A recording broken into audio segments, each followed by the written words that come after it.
Trump हैं जी, वो थोड़ा अनिश्चित बुद्धि के व्यक्ति, अनिश्चित बुद्धि के, अस्थिर बुद्धि के हैं। अस्थिर बुद्धि के हैं।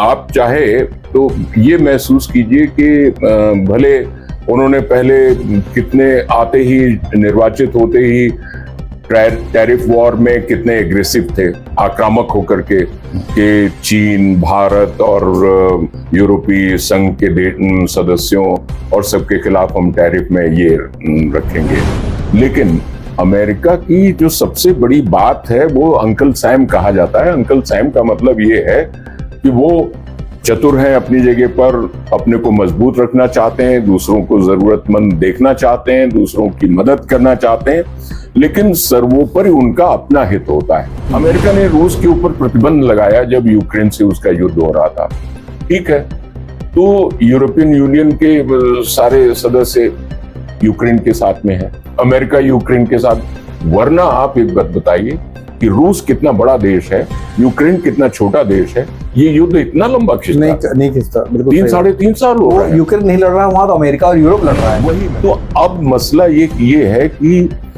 इराक के खिलाफ अमेरिका ने पहले कदम उठाया, इतना जबरदस्त, और पेपर ऑफ मास डिस्ट्रक्शन का बहाना लेकर के जी। अब जो है ईरान उसकी आंखों में खरक रहा है। अच्छा, ईरान भी जो है वो इजराइल की तो भाई एक प्रकृति ही ये है कि वो चारों तरफ इस्लामिक राष्ट्रों से घिरा हुआ है।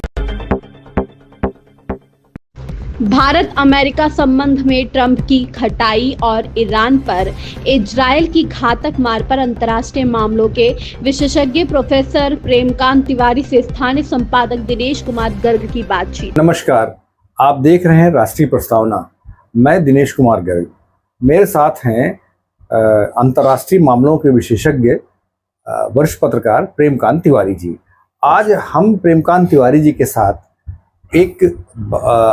एक ऐसे मुद्दे पर बातचीत करेंगे जिस पर सामान्यतः हमारे यहाँ के बुद्धिजीवियों की नज़र नहीं जा रही है। आप सब जानते ही हैं कि जब राष्ट्रपति ट्रंप का निर्वाचन हुआ दूसरी बार, तो भारत में बहुत उत्साह था और ये लग रहा था कि अब बाइडेन के समय की जो मनोमालिन्य पैदा हुआ था भारत और अमेरिकी संबंधों में, वो दूर हो जाएगा। हमारे प्रधानमंत्री जी ने कुछ ऐतिहासिक फैसले लिए थे अमेरिका की अर्थव्यवस्था को सुधारने के लिए। जो बाइडेन के समय पे, जब जो बाइडेन प्रेसिडेंट थे, तो उसमें ऐतिहासिक फैसले लिए थे, जिसमें बोइंग का आज तक का सबसे बड़ा ऑर्डर था और कुछ मिलिट्री साजो सामान जिसमें 404, 414 के इंजन्स थे एमका के लिए मांगे। अमेरिका ने तब बहुत समय से इसको देने की बात कही थी, लेकिन फिर अमेरिका अपने असली रंग पे आ गया और उसने जो बाइडेन का पूरा 2 साल का कार्यक्रम बीत गया, वो इंजन भारत को नहीं दिए। आशा थी कि ट्रंप अपने कार्यकाल में ये सब समस्याओं को दूर करेंगे, और जो ट्रंप का पहला कार्यकाल था जिसमें क्वाड बनाया गया था, चीन की विस्तारवादी नीतियों को रोकने के लिए एशिया पैसिफिक नाम दिया गया था, भारतीय समुद्र के आसपास के एरिया को इंडो पैसिफिक करके एक हाइफनेट किया गया था जियोपॉलिटिक्स को चेंज करने का। उस सब में एक नया सुधार होगा, लेकिन बात बिगड़ गई और ट्रंप ने जो टैरिफ का मामला उठाया, उससे फिर उसके बाद ऑपरेशन सिंदूर में जितनी पाकिस्तान की तबाही हुई, पाकिस्तान को जितना दर्द नहीं हुआ, उससे ज़्यादा दर्द अमेरिका को उठने लग गया। बहुत दर्द हुआ और इतना दर्द हुआ कि ट्रंप का प्रशासन पूरी तरह से कई मामलों में भारतीय हितों के प्रतिकूल कार्य करता दिखता है। तो इधर जियोपॉलिटिकल सिचुएशन भी बदल रही है। भारत का सन 62 से शत्रु बना चीन, अभी पिछले 1 साल तक सीमा पर अपनी सेनाएं चढ़ाए रखने वाला चीन अब मैत्री की बात कर रहा है, इशारे कर रहा है। रूस पहले से ही भारत का मित्र है और कह रहा है, चीन ये कह रहा है कि हम अमेरिका के विस्तारवादी नीतियों के सामने भारत, रूस और चीन मिलकर के एक अच्छी धुरी बना सकते हैं। फिर आज सुबह ही हमारे निकटवर्ती पश्चिमी क्षेत्र, अंतर्राष्ट्रीय क्षेत्र में ईरान हमारा बहुत पुराना सहयोगी है। बहुत ट्रस्टेड फ्रेंड तो नहीं है, लेकिन पुराना सहयोगी, बहुत मधुर संबंध थे। तो वहाँ पर ईरान पर इजराइल, हमारे दूसरे मित्र ने, परम मित्र ने, जो संकट का साथी हमारा है, उसने जबरदस्त प्रहार किए हैं। और इतना प्रहार किया है कि उसका प्रहार जो है, उसको उन्होंने नाम दिया है rising lion, operation rising lion. तो वो ऑपरेशन राइजिंग लायन को कई विशेषज्ञ कह रहे हैं कि ऑपरेशन सिंदूर की कार्बन कॉपी है, क्योंकि ऑपरेशन सिंदूर में भारत में जिस तरह पाकिस्तान की कमर तोड़ी, लगभग उसी तरह की कमर तोड़ दी है इजराइल ने ईरान की भी। तो ऐसी स्थितियों में हम सबसे पहला सवाल तो तिवारी जी से ये कर रहे हैं कि भारत अमेरिकी संबंध अगले इस ट्रंप प्रशासन के कार्यकाल में किस तरफ इस दुनिया को ले जाने वाले हैं। गर्ग साहब, देखिए, हमने एक बार आपसे पिछले वाले एपिसोड में इस बात का जिक्र किया था कि जो ट्रंप हैं जी, वो थोड़ा अनिश्चित बुद्धि के व्यक्ति, अस्थिर बुद्धि के हैं। आप चाहे तो ये महसूस कीजिए कि भले उन्होंने पहले कितने आते ही, निर्वाचित होते ही टैरिफ वॉर में कितने एग्रेसिव थे, आक्रामक होकर के, कि चीन, भारत और यूरोपीय संघ के सदस्यों और सबके खिलाफ हम टैरिफ में ये रखेंगे। लेकिन अब आप देखिए वो कितनी जगहों पर बदलते जा रहे हैं। उनकी किसी भी कही हुई बात को हम अंतिम नहीं मान सकते, क्योंकि अंतिम मानने के पहले आप फिर महसूस कीजिए कि उन्होंने एप्पल वाला जो आपका कारखाना भारत में लग रहा है, मना किया, उसको मना किया, यस, है ना। फिर उसके बाद वो नहीं माना, वो इंजन वाला मामला फंसा ही हुआ है। टिम कुक को उन्होंने मना किया कि भारत में आप मत डालिए, आप अमेरिका में। अब लेकिन जो बिजनेसमैन होता है वो बिजनेसमैन होता है। वहीं पर आप एलन मस्क को ले लीजिए। एलन मस्क के उनके कितने अच्छे संबंध थे, उन्होंने अपना सलाहकार और ये पोजीशन दे दी। लेकिन बाद में एलन मस्क से उनकी बिगड़ भी गई, एक दूसरे के ऊपर उन्होंने वार प्रतिवार होने लगे। एलन मस्क को DOGE का चीफ भी बनाया था जी, उसका चीफ बनाया था। तो वो महत्व देते हैं, उसके बाद फिर पीछे हट जाते हैं। तो एक अनिश्चितता जो उनके अपने व्यवहार में है, वो दुनिया को सशंकित करती है। ये इस कार्यकाल में ट्रंप का एक नया रूप देखने को मिला। प्रथम कार्यकाल में ट्रंप के व्यवहार में, बातचीत में, नीतियों में इतनी अनिश्चितता नहीं थी। बड़बोले थे लेकिन अनिश्चितता नहीं थी। इस बार ये नई चीज देखने को मिल रही है। क्या वजह हो सकती है? तो ये भी तो आप महसूस कीजिए कि 60 से ऊपर तो तभी थे, हाँ, नहीं, और अब तो और उम्र बढ़ गई है। ये क्या मेक अमेरिका ग्रेट अगेन का दबाव है? देखिए, वो भी है, और उसके अलावा आप ये महसूस कीजिए कि ट्रंप तो, मैं एक बात ये कहूंगा कि अभी भी अगर वो बड़े विरोध में लगते हैं, बड़े आपको आक्रामक लगते हैं, कोई भरोसा नहीं कल वो फिर बड़े नरम पड़ जाए और फिर इंडिया के बड़े दोस्त और बड़े खैर ख्वाह बनने की पूरा जो है अपना वो प्रदर्शनी करें। तो इसका कोई हम आश्चर्य नहीं मानेंगे। नहीं सर, अनिश्चित है। एक और बात समझ में नहीं आ रही है ट्रंप के व्यवहार की, कि जिस पाकिस्तान को उन्होंने ग्रे लिस्ट में, कांग्रेस आती है, भाजपा आती है सेंट्रल गवर्नमेंट में, लेकिन विदेश नीति जो है उसमें बड़ा पैराडाइम शिफ्ट नहीं होता है। तो वैसे ही अमेरिका में भी आप बहुत पैराडाइम शिफ्ट की उम्मीद नहीं कर सकते हैं। ये अलग बात है कि जो व्यक्ति होता है उसके व्यवहार थोड़ा सा फर्क तो होते ही है, लेकिन अमेरिका की जो सबसे बड़ी बात है वो अंकल सैम कहा जाता है। अंकल सैम का मतलब ये है कि वो चतुर हैं अपनी जगह पर, अपने को मजबूत रखना चाहते हैं, दूसरों को जरूरतमंद देखना चाहते हैं, दूसरों की मदद करना चाहते हैं, लेकिन सर्वोपरि उनका अपना हित होता है। अपने हित को देखते हुए ही वो कोई व्यवहार करेंगे। अब हम ये नहीं बिल्कुल एकदम महसूस कर सकते हैं कि मोदी और ट्रंप की अच्छी दोस्ती थी, हाउडी मोदी वाला आपको याद होगा, और अब की बार ट्रंप सरकार जो एक नारा उठा था, या जब इलेक्शन हो रहा था और ट्रंप का पहले कार्यकाल का समापन धीरे धीरे करीब आ रहा था, तो किस तरह से मोदी वहां गए थे और किस तरह से वहां स्वागत हुआ था, किस तरह से वहां पर एक शो देखने को मिला था। तो एक वो बड़ा अजीबोगरीब और रोमांचक भी था, सब कुछ था। लेकिन इसके बावजूद हमको ये नहीं भूलना चाहिए, आज अगर अमेरिका हमसे नाराज है या हमसे थोड़ा सा जो है नाखुश है, तो उसकी वजह भी तो है। अमेरिका ने रूस के ऊपर प्रतिबंध लगाया जब यूक्रेन से उसका युद्ध हो रहा था, ठीक है, तो यूरोपियन यूनियन के सारे सदस्य यूक्रेन के साथ में है, अमेरिका यूक्रेन के साथ। वरना आप एक बात बताइए कि रूस कितना बड़ा देश है, यूक्रेन कितना छोटा देश है, ये युद्ध इतना लंबा खिंचता नहीं खिंचता, बिल्कुल 3-3.5 साल हो रहे हैं। यूक्रेन नहीं लड़ रहा है वहां, तो अमेरिका और यूरोप लड़ रहा है। वही मैंने कहा कि वो इतना आसान नहीं है। लेकिन अमेरिका की नाखुशी को के बावजूद भारत ने अगर रूस से पेट्रोल लिया, और वो भी डॉलर में नहीं, रुपए में लिया, रुपए रूबल का व्यवहार हुआ, ठीक है, या S-400 जिसने अभी कमाल कर दिया ऑपरेशन सिंदूर के दौरान, है ना, तो ये भारत कैसे उम्मीद कर सकता है कि अमेरिका इससे खुश होगा? वो जानता है। लेकिन ऑल वेदर फ्रेंड जो है हमारा रूस है, और अमेरिका एक मौसमी दोस्त है, लेन देन वाला दोस्त है। हाँ, वो बिजनेस पार्टनर हो सकता है, वो पार्टनरशिप हो सकती है, लेकिन उससे हम ये उम्मीद नहीं कर सकते हैं, क्योंकि उसको भी अपनी राजनीति देखनी है, अपने हित देखने हैं।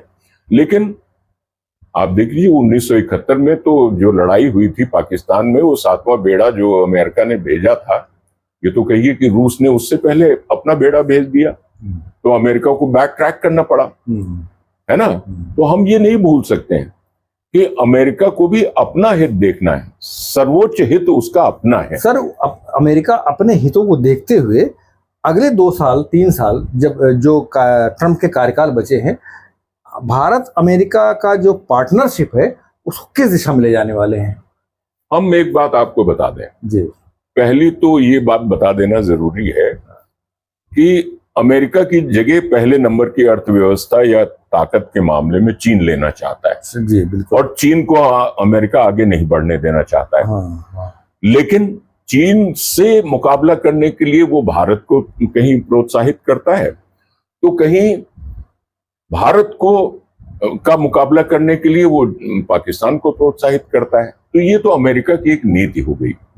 लेकिन अब जो आप कह रहे हैं आगे, अमेरिका में भारतीयों की बहुत बड़ी संख्या है, बहुत बड़ी, वैज्ञानिकों की, नो डाउट, इंजीनियरों की, डॉक्टरों की। All important positions are occupied by Indian origin persons. तो ऐसी चीज उनकी, चाहे वो सिलिकॉन वैली और इन सब चीजों में जितने भी वो आप सॉफ्टवेयर और हार्डवेयर की जितनी मार्केट है, आप देख लीजिए कि उसमें इंडियंस का कितना दबदबा है।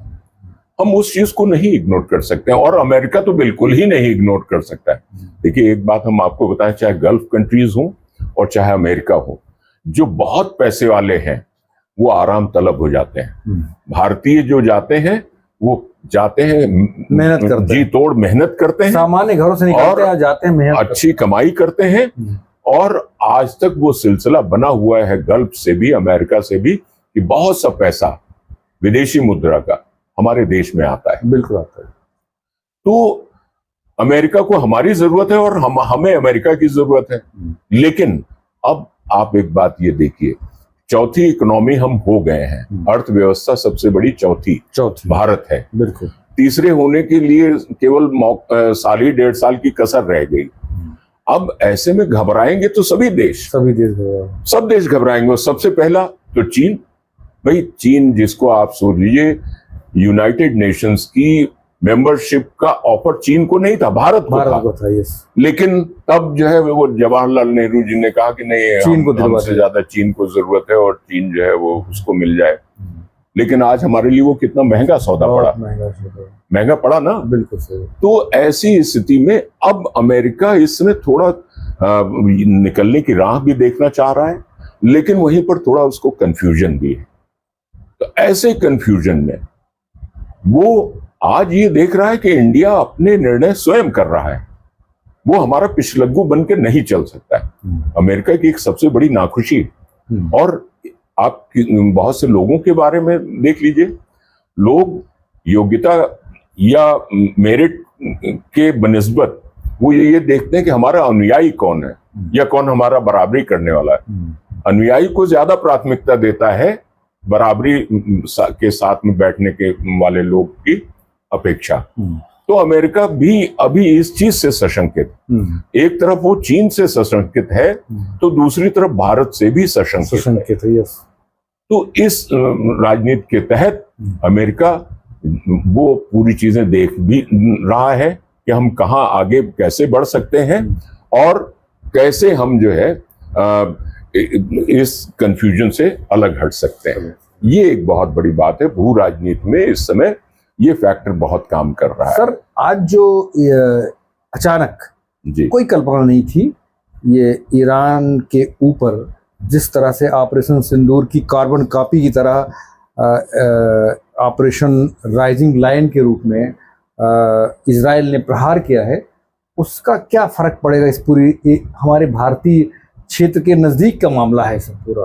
और आपको ये भी याद होगा कि ईरान के न्यूक्लियर जब स्टैंड था तो भारत ने उसको विरोध किया था, और इसके बावजूद ऐसा नहीं हुआ कि भारत और ईरान के संबंध बहुत खराब हो गए, जबकि भारत की सरकार को अपने ही देश में इस बात की बड़ी आलोचना झेलनी पड़ी थी कि ईरान हमारा दशकों पुराना इतना अच्छा मित्र है, बहुत ही सांस्कृतिक साम्य है। हमारी विरोधी पार्टियों ने, विपक्ष के लोगों ने, विपक्ष ने बड़ा हल्ला मचाया था, लेकिन भारत ने कहा कि नहीं, हम अपने इतने पड़ोस में नहीं चाहते थे। ठीक है।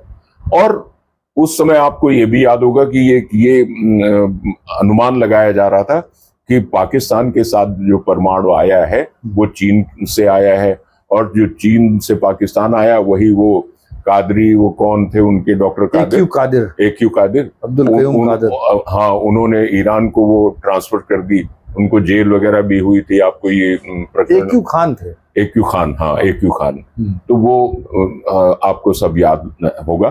तो अब मसला ये है कि इराक के खिलाफ अमेरिका ने पहले कदम उठाया, इतना जबरदस्त, और वेपन ऑफ मास डिस्ट्रक्शन का बहाना लेकर के जी। अब जो है ईरान उसकी आंखों में खरक रहा है। अच्छा, ईरान भी जो है वो इजराइल की तो भाई एक प्रकृति ही ये है कि वो चारों तरफ इस्लामिक राष्ट्रों से घिरा हुआ है। अस्तित्व की भी बात है और अस्तित्व की भी बात है। तो ऐसी सूरत में ईरान, और अभी कुछ ही महीने पहले तो ईरान ने अटैक किया था, है ना, तो उस अटैक को उसने भुतरा किया था। नहीं, वहाँ का एक और मीडिया एक्सपर्ट है गैब्रियल अगस्टीन जी, वो कह रहा था आज सुबह कि ये इजराइल के अस्तित्व का सवाल था, ईरान पे अटैक करना इजराइल के अस्तित्व का सवाल था, क्योंकि एक बम इजराइल के ऊपर आ जाता परमाणु तो इजराइल तो खत्म था। बिल्कुल। फिर हम इजराइल कहाँ से पाते? तो वो बम आए इसके पहले उसको हम खत्म करना था, और हमने खत्म कर दिया। हाँ जी। तो ये वो वाली कहावत हो गई ना, offence is the best defence. Yes. तो ऑफेंस उसने की अपनी डिफेंस के अब हमारे सामने बात ये है कि हमारे हित कहाँ तक, दोनों देश हमारे मित्र हैं, ठीक है, एक हमारे संकट का मित्र है इजराइल, और एक हमारा व्यापार का मित्र है, मुस्लिम राजनीति का मित्र है। अब आप यहाँ पर एक चीज गौर कीजिए, एक दौर वो भी था कि जब इजराइल की सऊदी अरब से कितना जबरदस्त वॉर हुआ था, उसने सैकड़ों इनके एयरक्राफ्ट जो है वारक्राफ्ट जो थे उनको तहस नहस कर दिया था, और दर्जनों जो है इजराइल के भी उसमें एयरक्राफ्ट नष्ट हुए थे। तो ऐसी स्थिति में ये तो चलता रहता है।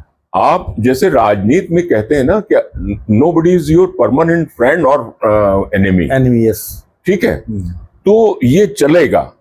इसमें तो आपको अपनी जगह बनानी है, अपनी जगह क्रिएट करनी है, अपना कंफर्ट जोन एक बनाना है, और आपको देखना है कि हम किन रास्तों से गुजरते हुए, कभी कहीं सीधी गति चलना है, कहीं वक्र गति चलना है, लेकिन हमको आगे बढ़ना है। ईरान को भी साधना है, इजराइल को भी साधना है, और वो- साथ के अपना व्यापार और वो अपने साधना जानते हैं। हित बनाए रखना है। जैसे कि मैं आपको एक बात बताऊं कि एक साहब कोई चिंता करने लगे कि अवधि जो है वो नहीं बोली जा रही है, अवधि का क्या होगा। तो एक सज्जन ने कहा कि जब तक रामचरितमानस तुलसीदास जी की तब तक अवधि पढ़ी जाएगी और जब तक मोहम्मद जायसी का पद्मावत ये है, तब तक अवधि को कोई खतरा नहीं। तो वैसे ही मैं आपको एक बात और बताना चाहता हूं कि जब तक भारत की जो थिंक टैंक है ये इसी दिशा में और इसी तरीके से ये जो काम करते रहेंगे तो भारत हर चीज में संतुलन बना करके आगे बढ़ता रहेगा। ये मेरा मानना है। तो आपने देखा कि जियोपॉलिटिकल सिचुएशन कितनी तेजी से बदल रहे हैं और उनमें कितनी सक्षमता से भारत सरकार अपनी बहुत ही प्रभावशाली विदेश नीति के माध्यम से स्थितियों को अपने अनुकूल बनाए रख रही है। ये बात जरूर है कि अमेरिका से हमारे रिश्ते उस स्तर पर नहीं पहुंच पाए हैं कि हम अपने प्रोग्राम्स के लिए जो उनसे मदद चाहते वो ले पाए। फिर भी अब अमेरिका इतनी दूर भी नहीं जा पा रहा है कि वो भारत का शत्रु बन करके पाकिस्तान का मित्र उस तरह बन पाए जिस तरह सन 71 में था। हम इस संबंध में आगे अगले अंक में फिर से आपसे मिलेंगे और अब कुछ जियोपॉलिटिक्स से कुछ अन्य मुद्दों पर भी आपको फिर से अपनी एक चर्चा प्रस्तुत करेंगे। तब तक के लिए नमस्कार।